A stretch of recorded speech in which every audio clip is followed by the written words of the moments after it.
This is the Kitchen Sink WP Podcast, episode 371. I program my home computer. We have a server crash, 404 error, page not found, links aren't working, system is crashing, system is crashing, system is crashing.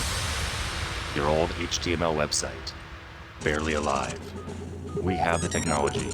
We have WordPress. A new website, better than it was before.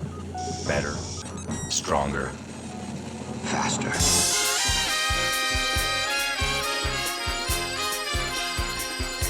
We have the technology.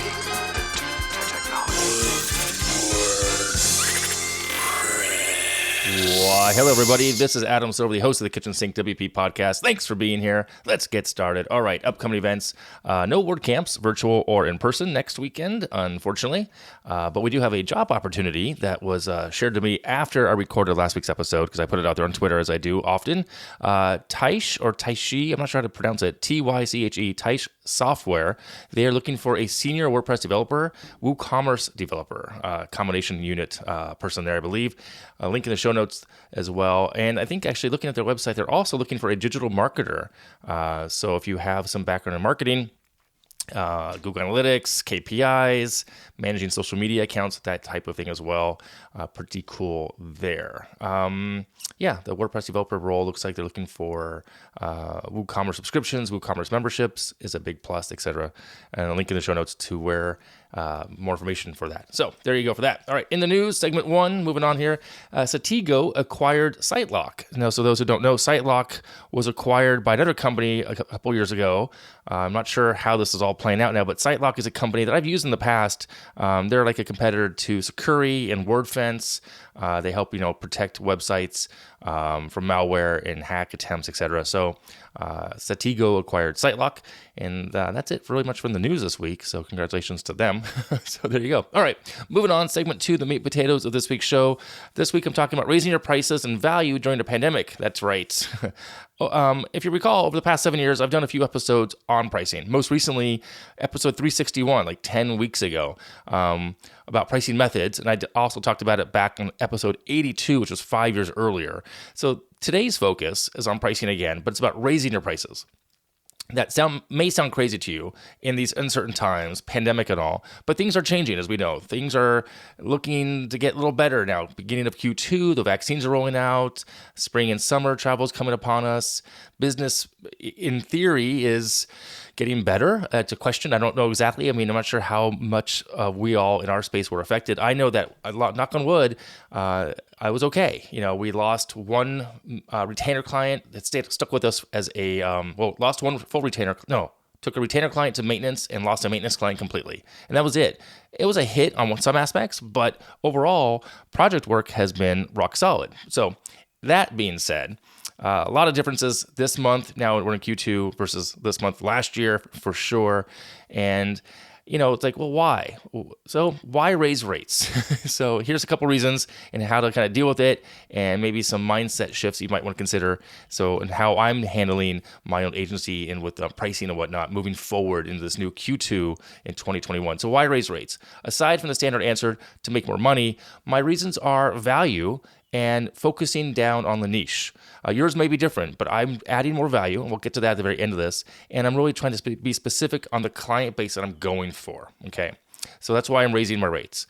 Now, who's going to be affected? New clients, all past clients, specific types of projects?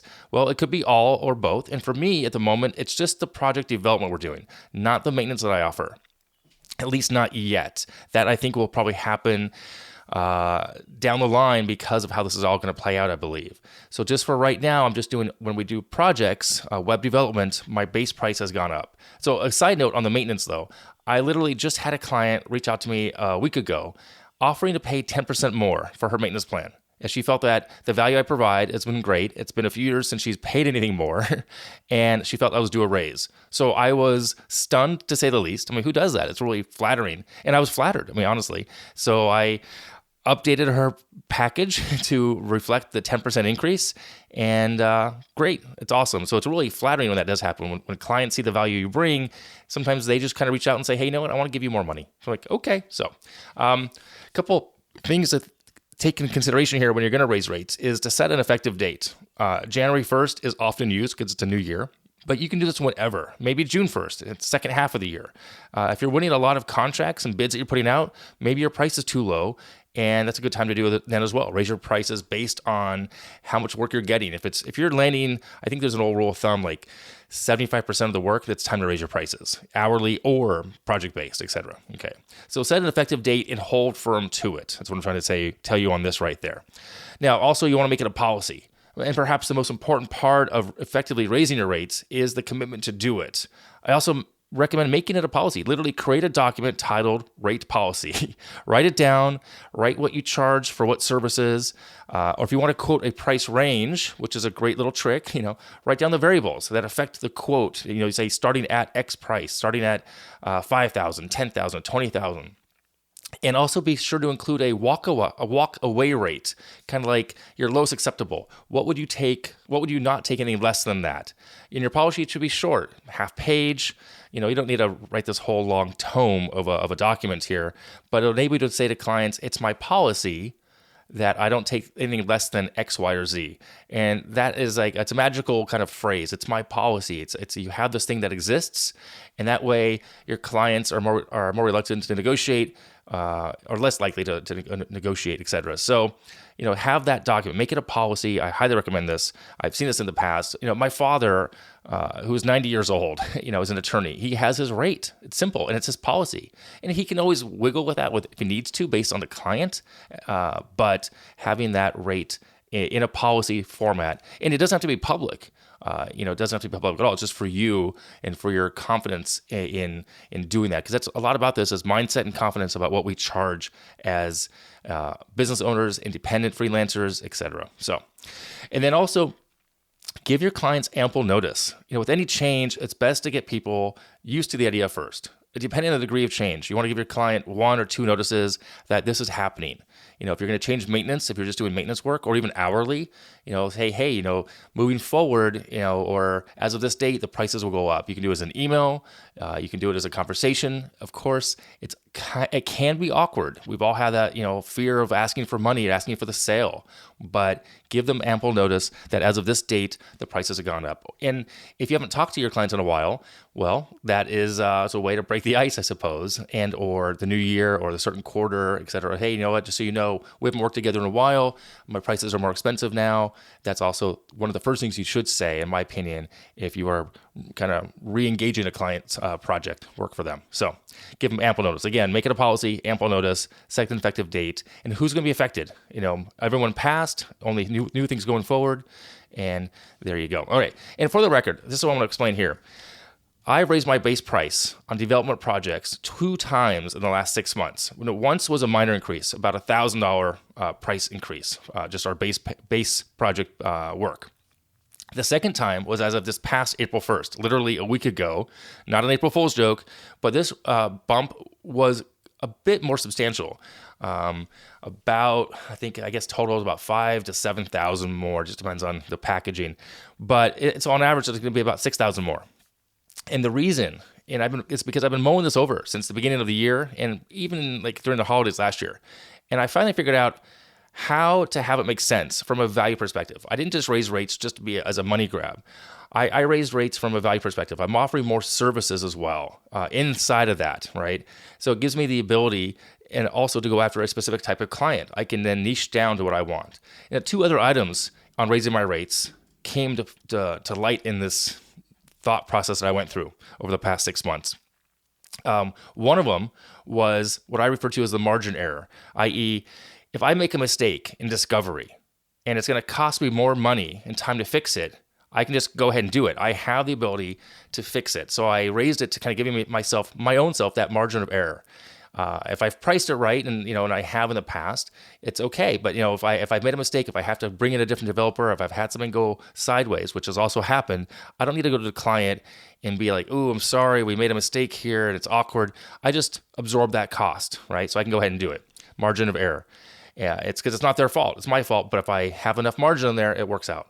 So there's that reason. And I'm also looking, the second thing here is the basic on the book concept, Built to Sell. It's the name of a book. If my services are higher valued, then my company would also come along for that ride, meaning the company has more value. And there may be a day in the future that I'm looking to maybe have an exit strategy, if you will, stepping away, selling it. I've had this conversation a few times over the past couple of years, just the maintenance side or the agency side.